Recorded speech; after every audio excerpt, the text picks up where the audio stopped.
What we're looking for is bright, self-motivated and dynamic individuals who are keen to develop a practice in commercial law.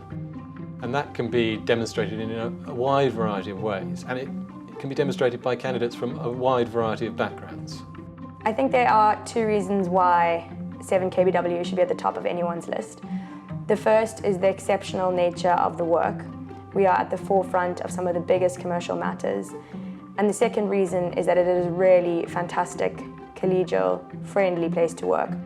We're a top commercial chambers and we're looking for the top candidates. That's not to say that you need a first to get an interview with us, but if you don't have a first in your undergraduate degree, then we would be looking for some other evidence of first-class achievement. They apply through the pupillage gateway, and that's a standard system that everybody uses to apply for pupillage across a range of chambers. And we insert some additional questions into the gateway form to which they should give particular attention, because those are things that we're interested in learning about.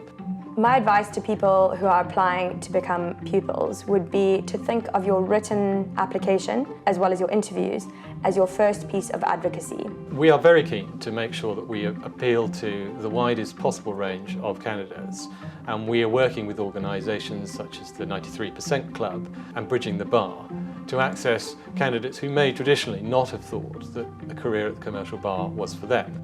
Crucially, we seek to assess each candidate, taking into account their own particular circumstances and background.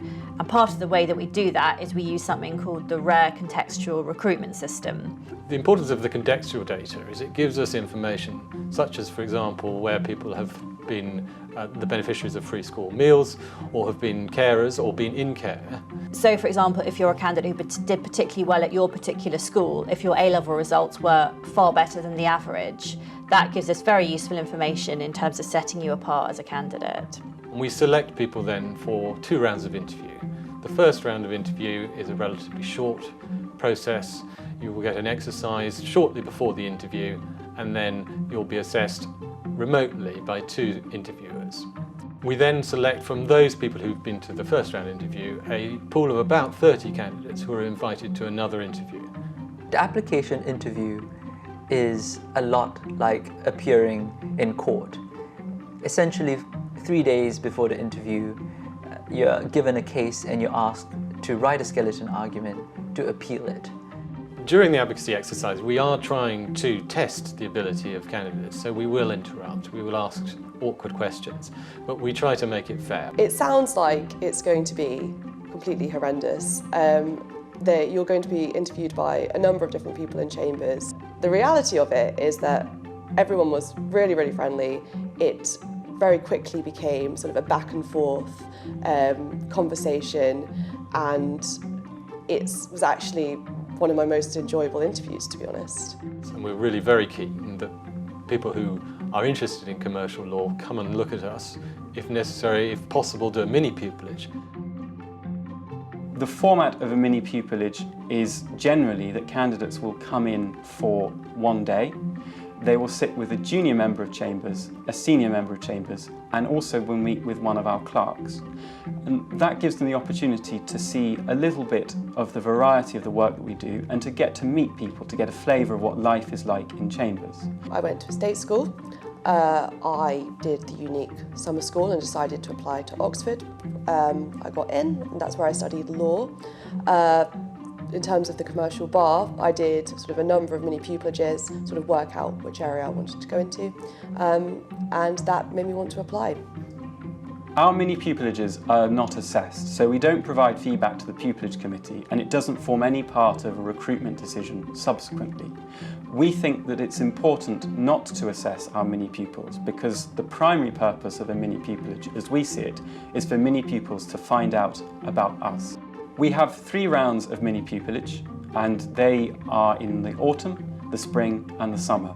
The full details are always on our website with the dates. Application is always by way of a covering letter and a CV. My advice to pupillage applicants is to be focused and to be brave. Be focused on the areas of law that you're interested in and that you think you can excel in. Also, be brave. It can be quite tempting to put on a false persona of what you think a barrister can be. But I think at the end of the day, Chambers really appreciates people who are genuine and comfortable in their own skin, because that is what will help you be persuasive in your oral advocacy and before a judge anyways. It's no secret that applying to the commercial bar is a daunting task, particularly because there are a number of candidates who are vying for very few spots. So it is definitely a process in resilience and determination.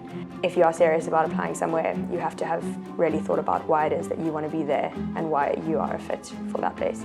So it definitely had its challenges, but I'm delighted that it worked out as it did. Chambers survives because of the quality of those who practice in Chambers.